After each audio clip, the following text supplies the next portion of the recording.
Since the dawn of Arkham Asylum, I have wanted one thing: third-person, superhero, co-op game. The Arkham games came and went, they were fantastic, but didn't make it happen. The Spider-Man games are absolutely amazing, I love them, but they also refuse to give me what I want. Then there was the Avengers game.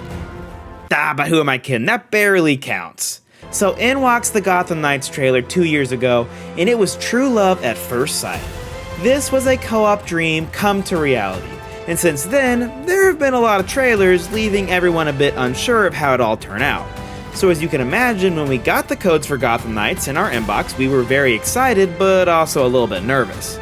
The good news is we have played through it entirely in co-op and had a great time. It turns out that Gotham Knights is a ton of fun with a friend. But then reviews came out, and we were astonished at what we saw. Major outlets dropping 4s and 5s on a game that we were having trouble putting down. What could possibly give? How could we be so off? Who even are we as pseudo-video game journalists? Even the biggest detractors agreed that the game is better in co-op, even if their scores don't reflect that, whereas some outlets didn't play in co-op at all. Looking at you, Polygon. All I'll say is this: if you were considering playing Gotham Knights with a friend and saw a lot of these reviews and have now wrote it off, just know that we had a totally different experience. We're here as the co-op bros, not necessarily to be that guy, but to tell you how Gotham Knights is a very good co-op game for you and your best friends. Gotcha. Boom! Oh, that was a sick one, dude. Are you joking me? That was really sick. Oh, and it takes 2 things. Oh, bro, dude, just putting the beat down on him. Oh, that was awesome, dang. dude. That was awesome. We just like totally comboed that guy. That was so finally good. killed the one in front of him. And go. Dude, Dang. get us on the E3 trailer, bro. Are you joking me? Oh my god. That was really good. After a pretty dope opening cutscene and a 45-minute prologue, you'll finally unlock the ability to link up with a friend in order to hit the streets of Gotham in co-op. Gotham Knights features 2-player online co-op in a fairly simple drop-in, drop-out system. Whether you're in the Belfry Game Hub or out patrolling the streets at night, you can always jump into a friend's game and bounce back to your world just as easily. You'll do this through a simple menu, even if it's a bit clunky to maneuver. In terms of bugs, this is a mostly clean experience. We ran into the occasional cutscene bug or some weird character model stuff, but nothing game breaking. We did run into some frame rate drops on a few occasions when driving to the city or one hectic fight, but again, these were few and far between. And yeah, I should probably address the 30 FPS elephant in the room now, huh? We played this on PS5, and what I can say of our experience is this: we didn't really notice. Would having 60 FPS be really nice? Absolutely, but 30 FPS does not in any way break this game or detract from the fun. If that's a deal breaker for you though, we understand. That's never been a requirement for us as long as the game works, and on consoles it really does. Now finally we get to share progression, the one co-op feature to rule them all. At the front, let me say that this mostly works. Having played the game in co-op all the way through, we can tell you that all of your character's progression will be saved, and your major story and villain quest progress will be accounted for. Let's go. When you complete a major quest in your friend's world and return to yours, you'll either be greeted with this screen allowing you to skip the mission in your world, or you'll have to launch that particular mission, or you'll have to visit its starting point in the open world in order to get that screen. This is a neat solution for this, but it comes with a bit of confusion. The problem is, it's never really clear what will be shared or not, and when it's shared. It's not entirely explained. Overall it works, but occasionally feels odd when something you think would be shared isn't, like open world crimes that lead to major story missions. I can't see a whole lot of reasons it isn't entirely shared, but hey, it beats not having shared progression at all. Now let's break down the gameplay loop. We out, baby! Gotham Knights has a really interesting gameplay loop that takes a bit to set in, but once it does, we really enjoyed how organically it worked for us. The game is largely broken down between day and night, with the night being when you do all your missions. Missions come in 3 different varieties. You've got your yellow missions, which are your main story quests, your orange missions, which are your unique villain quests, and you've got your gray or red side quests that vary from night to night. It takes a few nights and main story quests to get into the groove of the game, but it'll essentially go something like this. You'll check your map or your mission log for what's available that night. Maybe you'll go do a story mission that takes you away to a new closed-off area and gives you some more breadcrumbs to chew on. Maybe you'll work towards a new major villain quest by completing some crimes that include their goons or factions in the open world.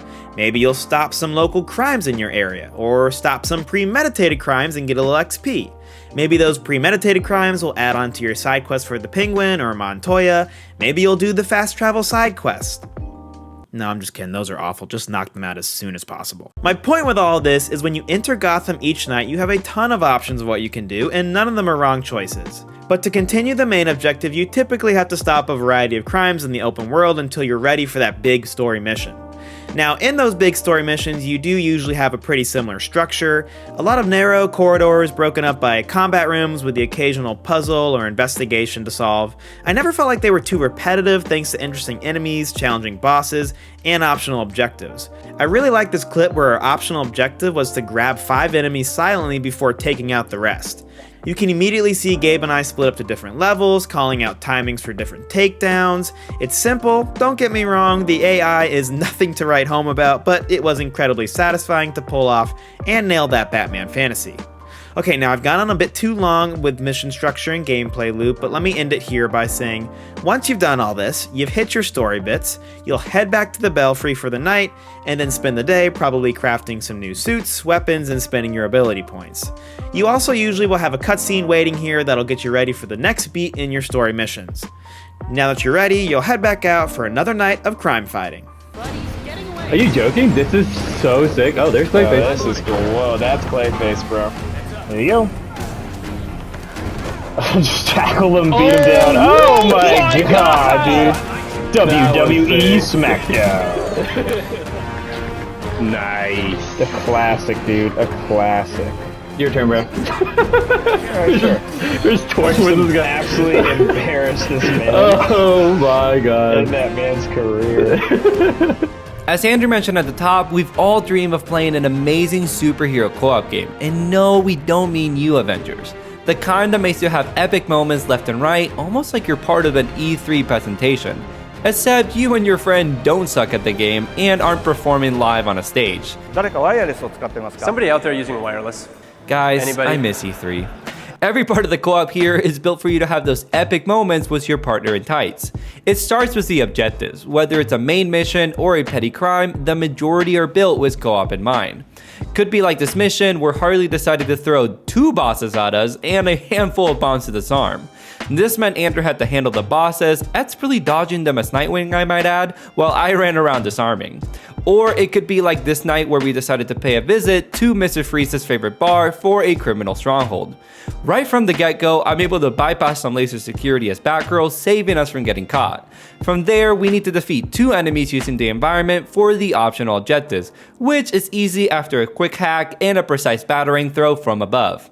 Neither of these 2 instances would work as well if our characters played the same. You see where I'm going with this. Each member of the Bat family feels unique to play and brings something different to the table, opening the door for some great synergies. Nightwing is the most agile character and excels at buffing himself and allies, whereas Red Hood, he's a bit slower but more range focused and is more geared towards grabs. Batgirl is a good mix of melee and range combat. She can be made into a tanky character but really excels at hacking. Lastly, there's Robin, who's the most stealth focused character and excels at dealing elemental damage. I mentioned that Batgirl can be a tank if you choose. That's because each character has 4 skill trees giving you freedom to build them however you'd like. Opposed to a tank, I made my Batgirl into a hacking machine by focusing on her Oracle skill tree. DC fans will catch that reference. Additionally, some characters, not all of them though, have specific skills built for co-op. Nightwing has a whole skill tree focused around teamwork, which naturally makes him a great choice, since he can buff allies, heal them with his Nest ability, and even revive them from afar. This all comes together pretty well in combat, which I should say really won us over. There's a lot to play with here, whether it's exploding some nearby barrels or using a purse to reposition yourself for an aerial attack. You're always thinking about chaining together combos, throwing in some range attacks, dodges, heavy attacks, abilities, grabs. And you can also see how good the synergies come together as our Red Hood and Robin combo stack that elemental damage on all of these goons. And man, when we finish up with a team up attack like this, I mean, come on, that's just straight up E3 footage right there. But, there's always a but, the co-op does fall short in a couple ways, so I'll pass the mic to my bro to tell us how. Dude, I came out of the cutscene to like the perfect view of you just sitting on top of the car. Could not have been timed better, and you were looking like right at me. The good news here in our co-op gone wrong section is that the issues that we've seen about this game largely seem to stem from what was single player and not co-op. Gotham Knights again really nails a lot of their cooperative mechanics, which further emphasized to us that it was intended to be played with 2 players. But we do have our criticism for the co-op, including what Gabe mentioned earlier about skills and abilities. Some characters, Red Hood and Robin in particular, don't have any skills or abilities that are cooperative focused, while Batgirl and Nightwing especially do. I think it would have helped for each character to have one of their skill tree options be cooperatively focused, like Nightwing did. It is a co-op game after all, but that's just me playing the backseat developer role. There's also even a few cooperative abilities that have you aim down sights to activate. I don't know who thought this would work in the heat of battle, but I can confidently say they were wrong, which is a bummer as it wastes a cool ability.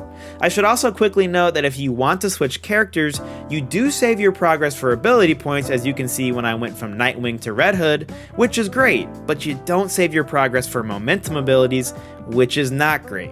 We switched our characters halfway through for the review and were bummed to learn that we wouldn't immediately have our traversal abilities or special momentum moves. I'm not sure what led to that decision. I guess they wanted you to spend some time with a character first before you unlock these abilities, but in practice it's just kind of annoying. There's also the fact that 90% of cutscenes pan to one of the characters, depending on who's hosting or who reaches a story destination or beat first. Even some minor conversations in the open world will only show you the back and forth for the person who started the conversation, which just feels like an odd choice. We appreciated a lot when the characters would acknowledge each other during the story missions. That was super cool, and it would change depending on who you brought with you, and that's awesome and all, but can you imagine if the cutscenes also reflected who you brought with your party?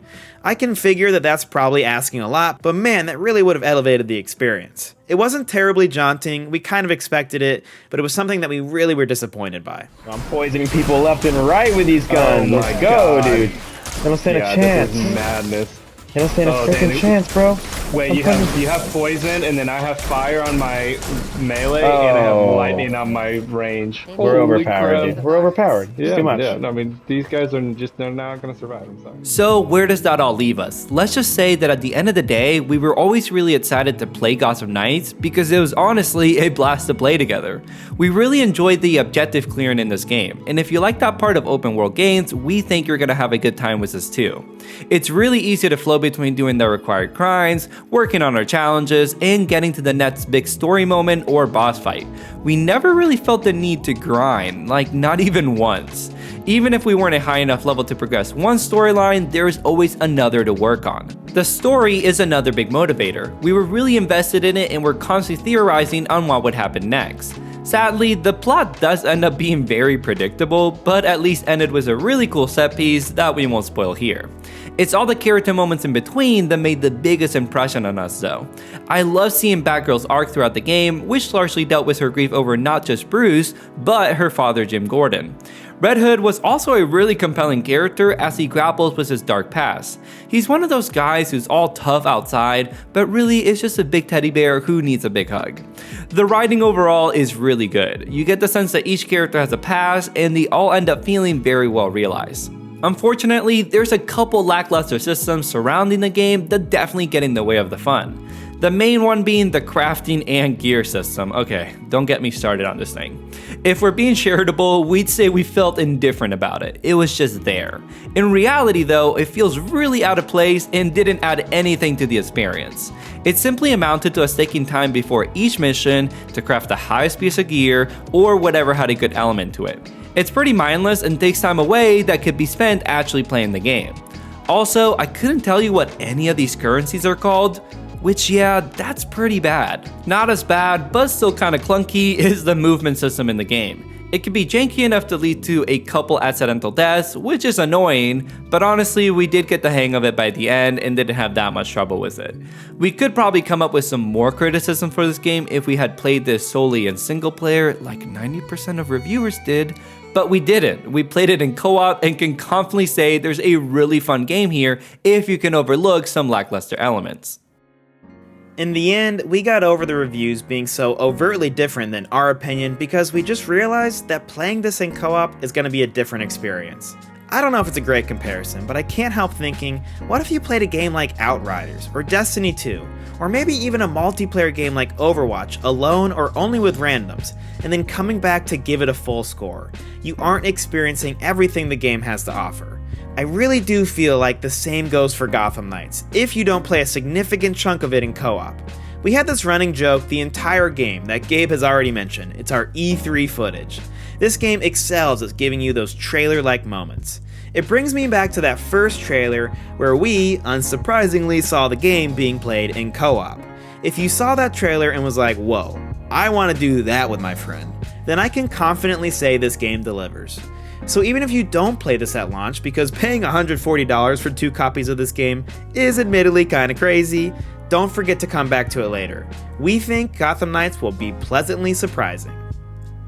Thanks for watching our review. This game opened up a very interesting conversation for us of how a game should or shouldn't be reviewed, and we'd love to hear your thoughts on that and the game as a whole. Whether you agree or disagree with us, sound off in the comments below. If you enjoyed your time, please consider subscribing or join us for a stream.